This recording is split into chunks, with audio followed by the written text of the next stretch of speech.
धरती पर अनेक राजा और सेनापति हुए, पर त्याग, पराक्रम और धर्मनिष्ठा में भीष्म पितामह के समान कोई नहीं था।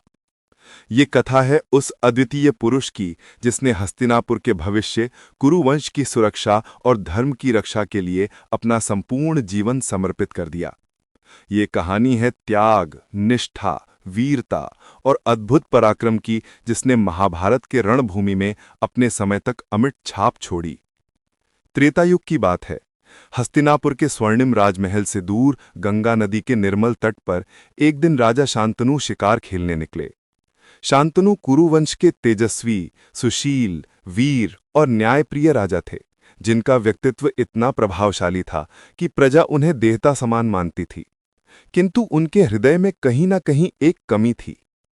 एक ग्रीष्म ऋतु में शांतनु गंगा तट पर पहुंचे।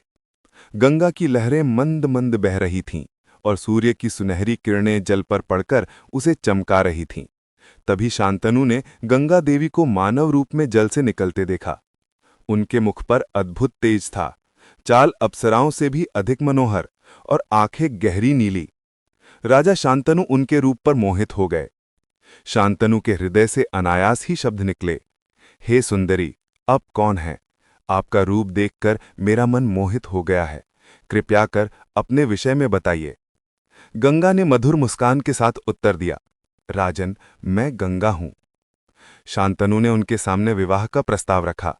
गंगा ने कहा, यदि आप मेरी एक शर्त मानेंगे तो मैं आपके साथ विवाह करने को तैयार हूं। शांतनु ने उत्सुक होकर पूछा, कौन सी शर्त?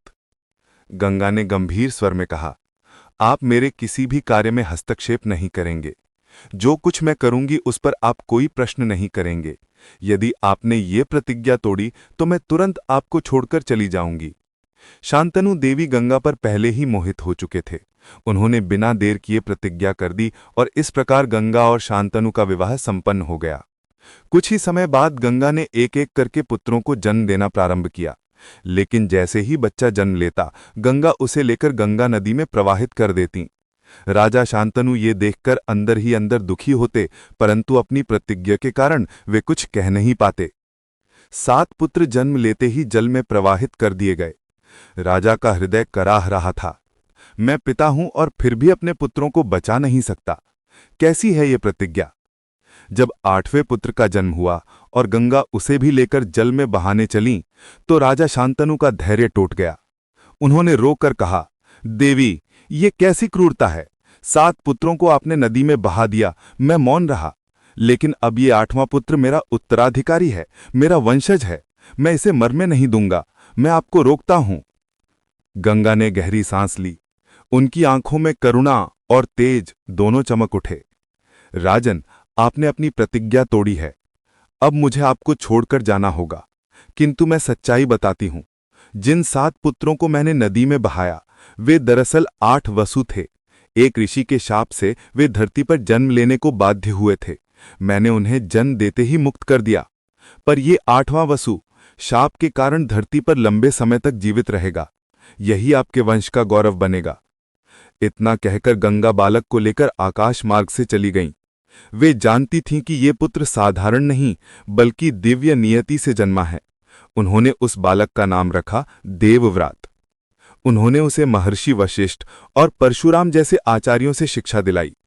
बचपन से ही देवव्रत तेजस्वी और असाधारण प्रतिभा के धनी थे। उनकी आंखों में गहन ज्ञान झलकता था और उनके हाथों में अद्भुत बल। परशुराम ने उन्हें शस्त्र कला, धनुर्विद्या और समस्त दिव्यास्त्रों का ज्ञान दिया। वहीं गुरु वशिष्ठ ने उन्हें धर्म, नीति और वेद वेदांगों की शिक्षा दी। सबसे विशेष बात यह थी कि देवव्रत ने कभी भी अपने को राजकुमार जैसा नहीं समझा। वे विनम्र, आज्ञाकारी और शीलवान थे। गंगा कई वर्षों बाद उन्हें हस्तिनापुर वापस लेकर आईं और राजा शांतनु से कहा, राजन, ये आपका पुत्र है देवव्रत, अब ये आपका सहारा बनेगा। राजा शांतनु की आंखें खुशी से भर आईं। उन्होंने देवव्रत को गले लगाया और घोषणा की, आज से देवव्रत ही हस्तिनापुर का युवराज होगा। राजसभा में जब देवव्रत को प्रस्तुत किया गया तो समस्त प्रजा उनकी दिव्य आभा देखकर मंत्रमुग्ध हो गई। उनकी चाल ढाल, उनके शस्त्र धारण का ढंग, उनकी वाणी, सब में देवत्व की झलक थी। कुरुवंश को गर्व हुआ कि अब उनके पास ऐसा उत्तराधिकारी है जो शक्ति और धर्म दोनों का आदर्श है। समय बीतता गया। देवव्रत हस्तिनापुर की व्यवस्था संभालने लगे। एक दिन जब राजा शांतनु शिकार पर निकले तो उन्हें पुनः प्रेम का आकर्षण हुआ। जब वो यमुना के किनारे पहुंचे तो उन्हें एक कन्या दिखी। वो एक मछुआरे की पुत्री सत्यवती थी। सत्यवती अत्यंत सुंदर और सरल स्वभाव की कन्या थी। राजा शांतनु उनके रूप पर मोहित हो गए। वे सत्यवती के पिता के पास विवाह का प्रस्ताव लेकर पहुंचे। सत्यवती के पिता ने राजा की बात ध्यान से सुनी और बोले, राजन, आप हस्तिनापुर के शासक हैं। यदि आप मेरी पुत्री को अपनी रानी बनाएंगे तो मैं प्रसन्न हूं, लेकिन एक शर्त है। यदि आप मेरी पुत्री से विवाह करना चाहते हैं तो उससे उत्पन्न संतान को ही हस्तिनापुर का उत्तराधिकारी बनाना पड़ेगा। ऐसा मुझे वचन दीजिए, तभी विवाह संभव है। शांतनु ये शर्त सुनकर मौन हो गए। वे देवव्रत को युवराज घोषित कर चुके थे। वे अपने वचन से पीछे नहीं हट सकते थे। इस दुविधा में वो महल लौट आए, लेकिन उनके चेहरे की उदासी को देवव्रत ने भांप लिया। उन्होंने दरबारियों से कारण जाना, फिर स्वयं सत्यवती के पिता के पास पहुंचे। नाविक ने उन्हें देखकर सम्मानपूर्वक प्रणाम किया। देवव्रत ने कहा, तुम्हें क्या चाहिए नाविक? क्यों तुम मेरे पिता को दुखी कर रहे हो? नाविक ने संकोच से कहा, राजकुमार, मुझे पुत्री का विवाह करने में कोई आपत्ति नहीं, लेकिन मैं चाहता हूं कि उसकी संतान ही भविष्य में हस्तिनापुर का राजा बने। ऐसा मुझे वचन दीजिए, तभी विवाह संभव है। देवव्रत गहरी सोच में पड़ गए। उनके सामने एक ही विकल्प था, अपने अधिकार का त्याग। उन्होंने गंभीर स्वर में कहा, हे नाविक, मैं प्रतिज्ञा करता हूं, मैं आजीवन ब्रह्मचर्य रहूंगा। मैं विवाह नहीं करूंगा। इस प्रकार कोई भी मेरे उत्तराधिकार का दावा नहीं करेगा और हस्तिनापुर की गद्दी पर केवल सत्यवती की संतान बैठेगी। देवव्रत ने ये शब्द सुनकर धरती कांप उठी। ये प्रतिज्ञा इतनी कठिन, इतनी अद्वितीय और भीषण थी कि इसे निभाना सामान्य मनुष्य के लिए असंभव था। देवव्रत ने अपनी जीवन भर की इच्छाओं और अधिकारों का त्याग कर दिया था। तभी से वे भीष्म कहलाए। नाविक दासराज की आंखों में आंसू आ गए। उसने हाथ जोड़कर कहा, राजकुमार, आपने असंभव को संभव कर दिया। अब मैं अपनी पुत्री सत्यवती का विवाह आपके पिता से करा दूंगा।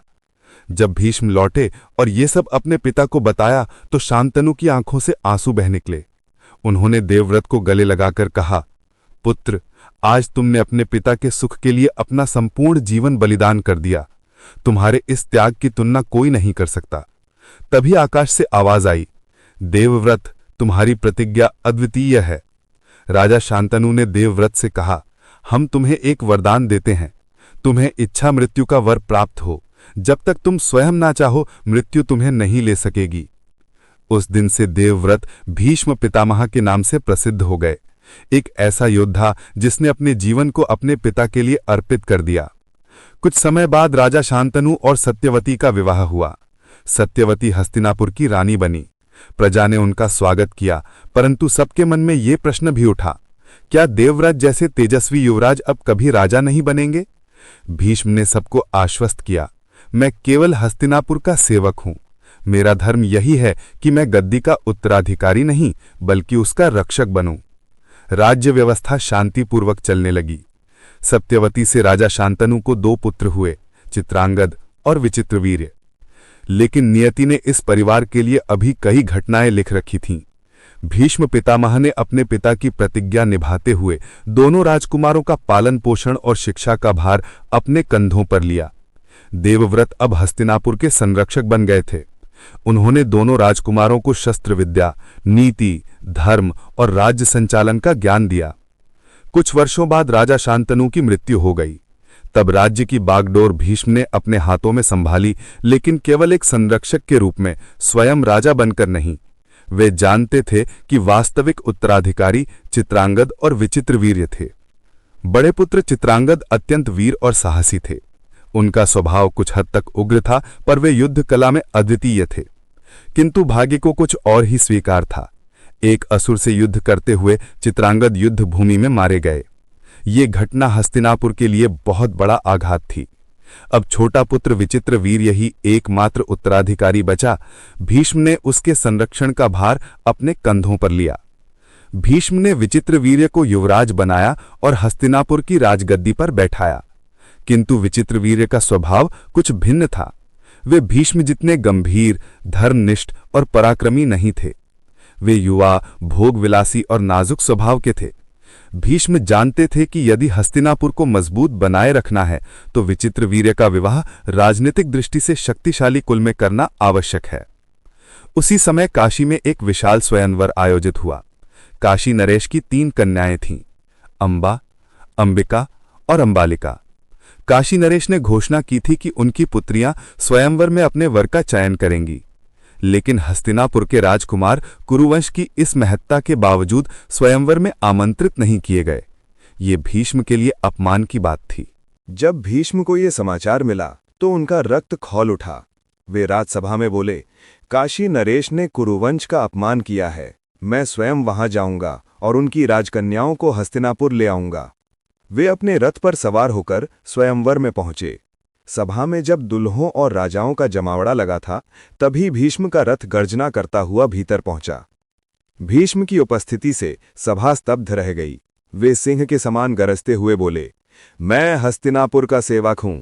इन तीनों कन्याओं को मैं अपने भाई विचित्रवीर्य के लिए लेकर जा रहा हूं। इतना कहकर उन्होंने तीनों कन्याओं को अपने रथ में बिठाया और सभा से बाहर निकल गए। सभा में उपस्थित राजाओं ने क्रोध से शस्त्र उठाए। वे बोले, ये अन्याय है, ये स्वयंवर है। लेकिन कौन भीष्म का सामना करता? उन्होंने अकेले ही सभी राजाओं को युद्ध में परास्त कर दिया और विजय होकर कन्याओं को हस्तिनापुर ले आए। हस्तिनापुर पहुंचकर भीष्म ने सत्यवती और दरबारियों से कहा, मैंने ये कन्याएं विचित्रवीर्य के लिए लाई हैं, इनसे उसका विवाह होना चाहिए। लेकिन बड़ी राजकन्या अंबा ने सिर झुकाकर कहा, गुरुवर, मुझे एक बात कहनी है। वास्तव में मैं पहले ही अपने मन से शालव राज को पति मान चुकी हूं। मैं उसका वरण कर चुकी हूं, इसलिए मैं किसी और से विवाह नहीं कर सकती। सभा में मौन छा गया। भीष्म ने गंभीर स्वर में कहा, अंबा, यदि ऐसा है तो मैं तुम्हें सम्मानपूर्वक शालव राज के पास पहुंचा देता हूं। तुम्हारा विवाह उसी से होगा। उन्होंने अंबा को शालवराज के पास भेज दिया। अंबा जब शालवराज के पास पहुंची तो उसने क्रोध से कहा, अंबा, तुम्हें भीष्म अपहरण करके ले गए थे। अब मैं तुम्हें पत्नी के रूप में स्वीकार नहीं कर सकता।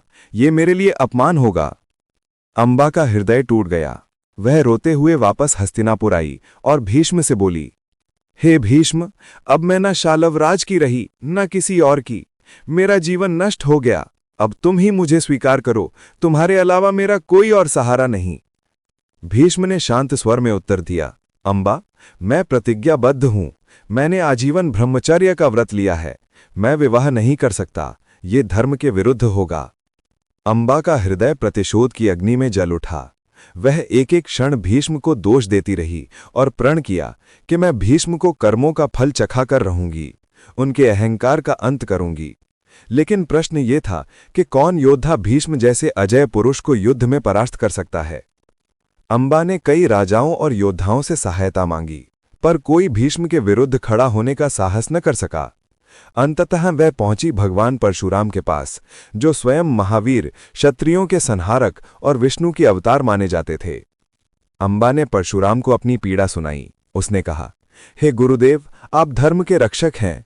भीष्म ने मेरे साथ अन्याय किया है। यदि आप न्याय नहीं देंगे तो कौन देगा? परशुराम क्रोध से भर उठे। उन्होंने भीष्म को संदेश भेजा, अंबा का अपमान तुम्हारे कारण हुआ है। अब या तो उसे पत्नी के रूप में स्वीकार करो या मुझसे युद्ध के लिए तैयार हो जाओ। भीष्म ने विनम्र होकर कहा, गुरुदेव, मैं आपके चरणों का दास हूं। मैं युद्ध नहीं करना चाहता, लेकिन मैंने जो प्रतिज्ञा ली है उसे तोड़ना मेरे लिए मृत्यु से भी कठिन है। परशुराम ने उन्हें युद्ध के लिए ललकारा। अंततः धर्म और प्रतिज्ञा के टकराव ने इतिहास का सबसे भयंकर युद्ध जन्म दिया। भीष्म और परशुराम कुरुक्षेत्र की भूमि पर आमने सामने आए। आकाश में अशुभ बादल छा गए। देवगण भी इस महायुद्ध को देखने उतरे। धरती कांप उठी, नदियां उफान मारने लगीं। दोनों महान योद्धाओं ने तेजस्वी धनुष बाणों से प्रहार किया। भीष्म की हर बाण वर्षा का परशुराम प्रत्युत्तर देते। फिर दोनों ने परशु और शस्त्रों से युद्ध किया। ये युद्ध 23 दिन और 23 रातों तक चला। दोनों योद्धा अजय थे। न परशुराम हारते न भीष्म थकते। देवताओं ने स्वयं आकर इस युद्ध को रोका। फिर आकाशवाणी हुई, भीष्म अपनी प्रतिज्ञा से विचलित नहीं होंगे। और परशुराम अपराजित रहेंगे। ये युद्ध निष्फल है। परशुराम ने यह सुनकर युद्ध समाप्त किया और अंबा से कहा, देवी, मैं तुम्हें न्याय नहीं दिला सका। भीष्म को कोई नहीं हरा सकता। अंबा वन में चली गई और वर्षों तक तप करने लगी। वह प्रतिदिन देवताओं और महर्षियों से प्रार्थना करती, मुझे शक्ति दो कि मैं भीष्म का संहार कर सकूं। किंतु देवता भीष्म की महान प्रतिज्ञा के कारण उसे श्राप देने में असमर्थ थे। अंततः अंबा ने महादेव की कठोर तपस्या की। महादेव प्रकट हुए और बोले, अंबा, तुम्हारी तपस्या से मैं प्रसन्न हूं। तुम्हें आशीर्वाद देता हूं कि अगले जन्म में तुम भीष्म के वध का कारण बनोगी। अंबा ने अग्नि में कूदकर देह त्याग दी। आगे चलकर वह शिखंडी के रूप में पुनर्जन्म लेकर भीष्म के पतन का कारण बनी। इधर हस्तिनापुर में अंबिका और अंबालिका का विवाह विचित्रवीर्य से कर दिया गया। इधर हस्तिनापुर में कुछ ही समय में विचित्रवीर्य भी चल बसे। हस्तिनापुर फिर उत्तराधिकारीहीन हो गया। राज्य संकट में था। तब सत्यवती ने महर्षि व्यास से नियोग प्रथा के अनुसार उत्तराधिकारी उत्पन्न करने का आग्रह किया। इससे धृतराष्ट्र, पांडु और विदुर का जन्म हुआ। अब हस्तिनापुर की बागडोर भीष्म पितामह के हाथों में थी। वे न राजा थे न पिता, लेकिन फिर भी सबके लिए पिता से भी बढ़कर संरक्षक थे। उन्होंने धृतराष्ट्र को प्रेम दिया, परंतु जब उसकी अंधता ने उसे राजा बनने से रोका तो धर्म की रक्षा करते हुए पांडु को गद्दी सौंपी। पांडु को उन्होंने युद्धकला और राजकाज सिखाया।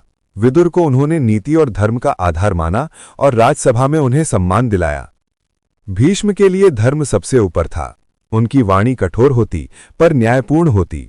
वे न तो कौरवों का अंध समर्थन करते न पांडवों का पक्षपात। भीष्म हर निर्णय में राजा के साथ खड़े रहते, लेकिन उनका मन हमेशा सत्य और धर्म के साथ होता। जब धृतराष्ट्र गद्दी पर बैठने की इच्छा जताई, तब भीष्म ने स्पष्ट कहा, राजा वही हो सकता है जो प्रजा को न्याय दे सके। जो स्वयं अंधकार में है वो प्रजाजनों को प्रकाश कैसे देगा। उनकी बात कठोर थी, लेकिन धर्म सम्मत थी। धृतराष्ट्र आजीवन आभारी रहे कि भीष्म ने उनका अपमान नहीं किया, बल्कि पांडु को योग्य समझकर राजगद्दी दी। जब समय आया और कौरव और पांडव जन्मे, तो भीष्म ने उन्हें अपने हाथों से पाला। हस्तिनापुर की प्रजा भीष्म को राजा से बढ़कर मानती थी। उनकी छवि एक ऐसे धर्मात्मा योद्धा की थी जो कभी अन्याय के आगे नहीं झुकता। सभा में उनकी वाणी अंतिम मानी जाती। वह जब बोलते तो पूरा राजमहल मौन हो जाता। उनका जीवन त्याग और निष्ठा की मूर्ति था। वे कहते थे, मेरा जीवन मेरे लिए नहीं, हस्तिनापुर के लिए है। समय बीता। धृतराष्ट्र का विवाह गांधारी से हुआ। गांधारी ने अपने पति के प्रति अद्भुत निष्ठा दिखाई और आजीवन अपनी आंखों पर पट्टी बांध ली। पांडु का विवाह कुंती और माद्री से हुआ। एक दिन पांडु वन में शिकार करने गए। वहां उन्होंने देखा कि एक मृग अपनी मादा के साथ मैथुन कर रहा है। पांडु ने बिना सोचे समझे उस मृग पर बाण चला दिया और उसे मार डाला। मृत्यु के समय उस मृग ने पांडु को श्राप दिया, हे राजन, जिस प्रकार तुमने मुझे मारा है, वैसे ही जब तुम अपनी पत्नियों के समीप जाने का प्रयास करोगे, तुम्हारी मृत्यु हो जाएगी। श्राप के कारण पांडु अपनी पत्नियों के साथ संतान उत्पन्न नहीं कर सकते थे। युद्ध में विजय के बाद अर्जुन की ख्याति चारों ओर फैल गई। हस्तिनापुर की जनता पांडवों को अधिक प्रिय मानने लगी। ये देखकर दुर्योधन के हृदय में जलन और भी बढ़ गई। वो अपने मामा शकुनी के साथ मिलकर षड्यंत्र रचने लगा। भीम के बल से वो भयभीत था और अर्जुन की वीरता से ईर्ष्या करता था। वो जानता था कि जब युधिष्ठिर युवराज बनेंगे तो पांडवों को राज्य मिलेगा